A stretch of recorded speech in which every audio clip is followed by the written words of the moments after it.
last time I was here, I spoke about the death of my son. I'm sure some of you were here. I don't know how many of you remember.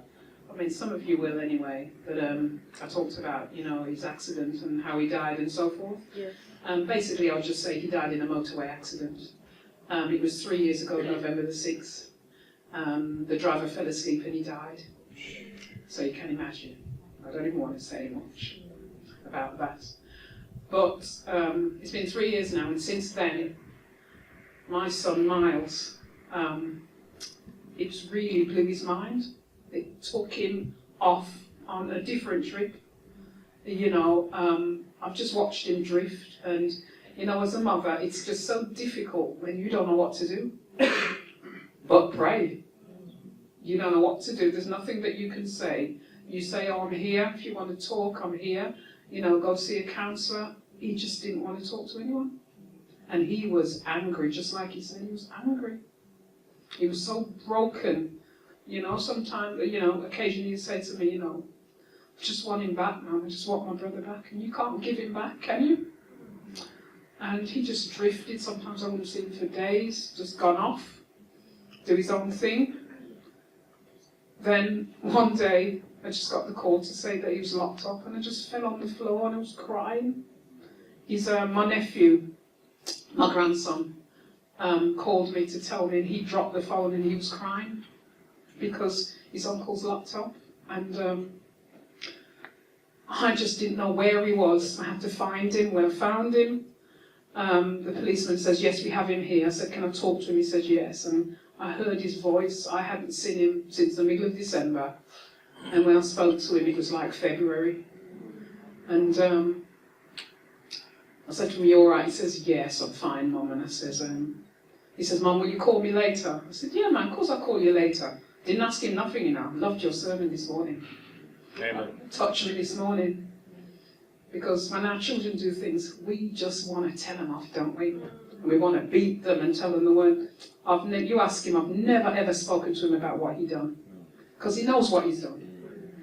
And I says to him, "Yes, I'll ring you later." He says, "No, Mum, call me later, because I want you to give me a Bible study." And let me tell you, I gave him a Bible study for the whole week over the phone.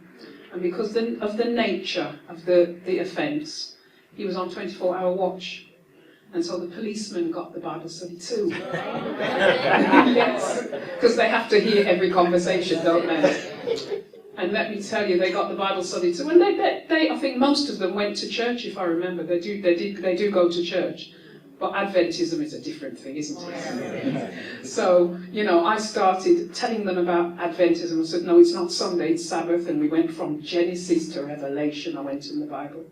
And I've just reminded Miles of where I brought him from, because he'd been going to church since he was 5 weeks old.